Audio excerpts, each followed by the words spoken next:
ముప్పు పొంచి ఉంది. బంగాళాఖాతంలో ఉపరితల ఆవర్తనం ఏర్పడనుంది. క్రమంగా అల్పపీడనంగా మారి 48 గంటల్లో ఏపీ వైపు కదులుతుందని వాతావరణ శాఖ అంచనా వేస్తోంది. దీని ప్రభావంతో 3 రోజుల పాటు రాష్ట్ర వ్యాప్తంగా వర్షాలు పడే అవకాశం ఉంది. శ్రీకాకుళం, విజయనగరం, పార్వతీపురం, మన్యం, విశాఖపట్నం, అల్లూరి, కాకినాడ, కోనసీమ, తూర్పుగోదావరి, పశ్చిమ గోదావరి, ఏలూరు, కృష్ణా, ఎన్టీఆర్, గుంటూరు, బాపట్ల, పల్నాడు, ప్రకాశం జిల్లాల్లో అక్కడక్కడ పిడుగులతో కూడిన తేలికపాటి నుంచి మోస్తరు వర్షాలు కురిసే అవకాశం ఉంటుందని వాతావరణ శాఖ తెలిపింది.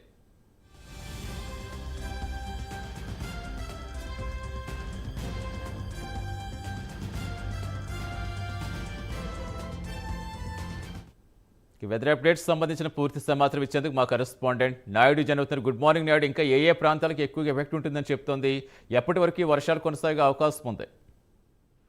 Good morning Satish. ఇక్కడ విశాఖ వాతావరణ కేంద్రం సమాచారం ప్రకారం చూసుకున్నట్టయితే కనుక ఏదైతే అల్పపీడన ప్రభావం ఏదైతే ఉందో దీని కారణంగా మొత్తం ఉత్తరాంధ్ర కావచ్చు, ఇటు ఆంధ్ర ప్రాంతంలో కోస్తాంధ్ర ప్రాంతం సంబంధించి అయితే మాత్రం వర్షాలు అయితే ఎక్కువగా ఉంటాయంటూ కూడా వాతావరణ కేంద్ర అధికారులు తెలియజేసిన పరిస్థితి కూడా కనిపిస్తుంది. ఎందుకంటే ఏదైతే అల్పపీడన ద్రోణి ఉందో దీని వల్ల అయితే మాత్రం పూర్తి స్థాయిలో తూర్పుగోదావరి మొదలుకొని విశాఖ, విజయవాడలో అయితే భారీ వర్షాలు పడే అవకాశం ఉన్నాయని, అదేవిధంగా చూసుకున్నట్టయితే కనుక ఓవరాల్ గా మొత్తం రాష్ట్ర వ్యాప్తంగా కూడా వర్షాలు పడే అవకాశం ఉన్న నేపథ్యంలో అయితే మొత్తం ప్రజలు అప్రమత్తంగా ఉండాలంటూ కూడా వాతావరణ శాఖ అధికారులు ఇప్పటికే